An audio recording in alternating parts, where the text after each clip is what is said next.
ഒരു രാത്രി birthday function കഴിഞ്ഞു വരുന്ന ഒരു പെൺകുട്ടിയെ ആരോ അറ്റാക്ക് ചെയ്യുന്നു. അവളുടെ ശരീരത്തിലേക്ക് ഒരു ഡ്രഗ് ഇഞ്ചെക്ട് ചെയ്യുകയാണ്. അതോടെ അവളുടെ ശരീരം മുഴുവൻ ഒരു ബ്ലാക്ക് കളറായി മാറി അവൾ മരിക്കുകയാണ്. പിറ്റേന്ന് വേസ്റ്റ് കൂനയിൽ നിന്ന് അവളുടെ ബോഡി കിട്ടും. അങ്ങനെ പോലീസ് വന്ന് ഇൻവെസ്റ്റിഗേഷൻ സ്റ്റാർട്ട് ചെയ്യുകയാണ്. ഈ സമയം മുംബൈയിൽ അസിസ്റ്റന്റ് DGP ആയ നായകൻ ധ്രുവ് ഈ മർഡറിനെ പറ്റി അറിയുകയാണ്. അയാളും ഈ ഒരു ഡ്രഗ് അറ്റാക്കിന്റെ ജീവിച്ചിരിക്കുന്ന ഒരു വിക്ടിമാണ്.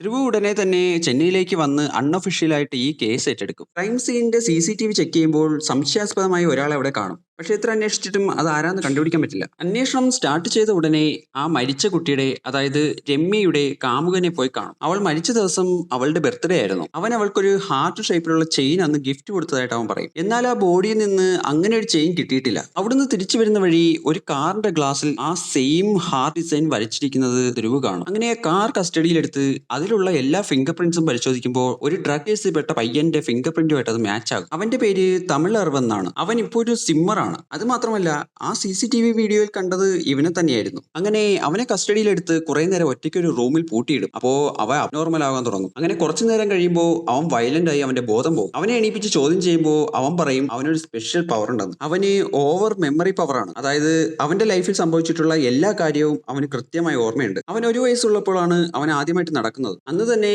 അവൻ അവിടെയുള്ള ഒരു അമ്പലക്കുളത്തിൽ വീഴും. ആ കുളത്തിലെ വെള്ളത്തിന് എന്തോ ഒരു ദൈവീക ശക്തിയുണ്ട്. അന്ന് മുതലാണ് അവൻ ആ മെമ്മറി പവർ കിട്ടിയത്. ധ്രുവിനും പോലീസുകാർക്കും ഇതൊന്നും വിശ്വാസമില്ല.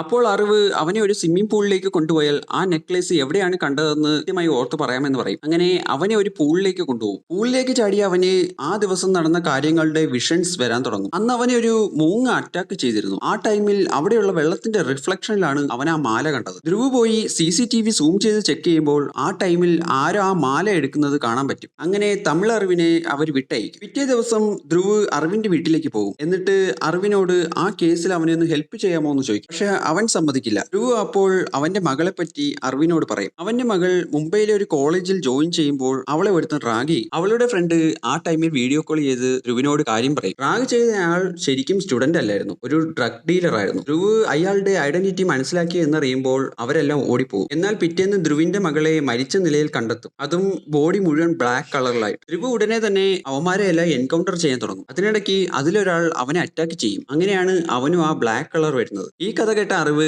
അത് ആരാണെന്ന് കണ്ടുപിടിക്കാൻ അവനെ ഹെൽപ്പ് ചെയ്യാമെന്ന് പറയും. ധ്രുവ് അറിവിനെ ഒരു മറൈൻ സ്വിമ്മിംഗ് പൂളിലേക്ക് കൊണ്ടുപോകും. വെള്ളത്തിനുള്ളിൽ പോയ അറിവ് അന്നത്തെ മെമ്മറിയിലൂടെ ട്രാവൽ ചെയ്യും. അവൻ ആ കൊലയാളി പോയ റൂട്ട് ഫുൾ കണ്ടുപിടിക്കും. പക്ഷേ ആ കൊലയാളിയുടെ വീട്ടിനുള്ളിലേക്ക് കയറും മുന്നേ ഓക്സിജൻ കുറഞ്ഞവന്റെ ബോധം പോകും. അറിവ് പറഞ്ഞ കാര്യങ്ങളെല്ലാം CCTV വെച്ച് കമ്പയർ ചെയ്യുമ്പോൾ സത്യമാണെന്ന് മനസ്സിലാവും. ധ്രുവ് ആ വീട്ടിലേക്ക് പോയി അന്വേഷിക്കുമെങ്കിലും അവരതിനു മുന്നേ അവിടുന്ന് മാറിപ്പോയിരുന്നു. ആ ടൈമിൽ അവിടെ സെയിം പാറ്റേണിൽ മറ്റൊരു കൊലപാതകം കൂടി നടക്കുന്നു. ഈ ബോഡിയും ബ്ലാക്ക് നിറത്തിൽ തന്നെയാണ്. തമിഴ് അറിവ് ഈ ടൈം ആരോടും പറയാതെ കൊലയാളിയെ കണ്ടുപിടിക്കാൻ വേണ്ടി ഒറ്റയ്ക്ക് സ്വിമ്മിംഗ് പൂളിലേക്ക് പോകും. ഇത്തവണയും അവന് കൊലയാളിയുടെ ഫേസ് കണ്ടുപിടിക്കാൻ പറ്റില്ല. പക്ഷേ അവിടെയുള്ള ഒരു മാഗസിനിൽ അവനൊരു പെൺകുട്ടിയുടെ ഫോട്ടോ കാണും. ആ പെൺകുട്ടിയാണ് അടുത്ത വിക്ടിം എന്ന് അവന് മനസ്സിലാവും. അപ്പോഴേക്കും അവന്റെ ബോധം പോകും. അവിടെയുള്ളവർ അവനെ ഹോസ്പിറ്റലിൽ എത്തിക്കും. പക്ഷെ അവന് കുഴപ്പമൊന്നും പറ്റില്ല. അറിവ് അവിടെ കണ്ട ആ മാഗസിനിലെ പെണ്ണിനെ വരച്ച് ധ്രുവിനെ കാണിക്കും. അത് വെണ്ണില എന്നൊരു മോഡലിന്റെ ഫോട്ടോയാണ്. ആ മാഗസിനിലേക്ക് കവർ ഫോട്ടോ എടുത്തത് ആദ്യം മരിച്ച രമ്യയുടെ കാമുകനാണ്. വെണ്ണില അറിയാതെ പോലീസ് അവളെ ഫോളോ ചെയ്യും. എന്നിട്ട് അവളുടെ ഡ്രസ്സിൽ അവൾ അറിയാതെ ഒരു ബട്ടൺ ക്യാമറ വെക്കും. വെണ്ണിലയെ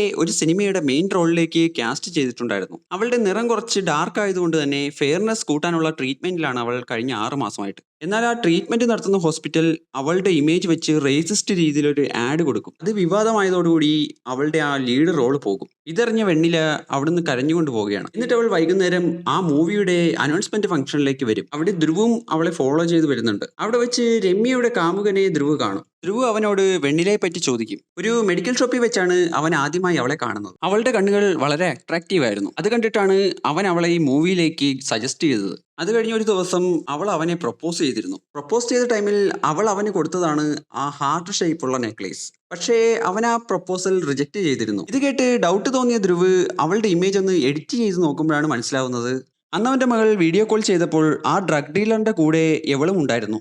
ഈ മർഡേഴ്സ് എല്ലാം ചെയ്തതും അവൾ തന്നെയാണ്. അന്ന് അവളുടെ ബോയ് ഫ്രണ്ട് അവളുടെ മുന്നിൽ വെച്ച് ധ്രുവിന്റെ മകളുടെ സൗന്ദര്യത്തെ പൊക്കി പറയുകയും അവളുടെ ഡാർക്ക് സ്കിന്നിനെ കളിയാക്കുകയും ചെയ്തുകൊണ്ടാണ് ധ്രുവിന്റെ മകളെ അവൾ കൊന്നത്. അത് മാത്രമല്ല അവനെയും അവൾ കൊന്നിരുന്നു. ധ്രുവിനെ അറ്റാക്ക് ചെയ്തതും അവളായിരുന്നു. രമ്യയുടെ കാമുകൻ അവളുടെ പ്രപ്പോസൽ റിജക്ട് ചെയ്തുകൊണ്ടാണ് രമ്യയെ കൊന്നത്. അതുപോലെ അവൾ ചെയ്ത ലാസ്റ്റ് മർഡർ അവളെ ചികിത്സിച്ച ഡോക്ടറിന്റെ ആയിരുന്നു. അവരാണ് അവളുടെ ഇമേജ് വെച്ചിട്ട് റേസിസ്റ്റ് രീതിയിലുള്ള പോസ്റ്റ് ഇട്ടത്. ഇപ്പോൾ അവൾ അവിടെ വന്നിരിക്കുന്നത് അവൾക്ക് പകരം ആ മൂവിൽ കാസ്റ്റ് ചെയ്തിരുന്ന ആ പെൺകുട്ടിയെ കൊല്ലാൻ വേണ്ടിയിട്ടാണ്. കാര്യങ്ങളെല്ലാം മനസ്സിലായ ധ്രുവ് അവളെ ഫോളോ ചെയ്യും. അവൾ ആ പെൺകുട്ടിയെ കൊല്ലാൻ വേണ്ടി അറ്റംപ്റ്റ് ചെയ്യുന്ന സമയത്ത് തന്നെ ധ്രുവ് അവളെ വെടിവെച്ച് കൊല്ലും. അവൾക്ക് ഡാർക്ക് സ്കിൻ ആണെന്നുള്ള കോംപ്ലക്സ് ആണ് അവളെ കൊണ്ട് ഇതെല്ലാം ചെയ്യിച്ചത്. ഈ സിനിമയുടെ പേരാണ് മാർഗൻ.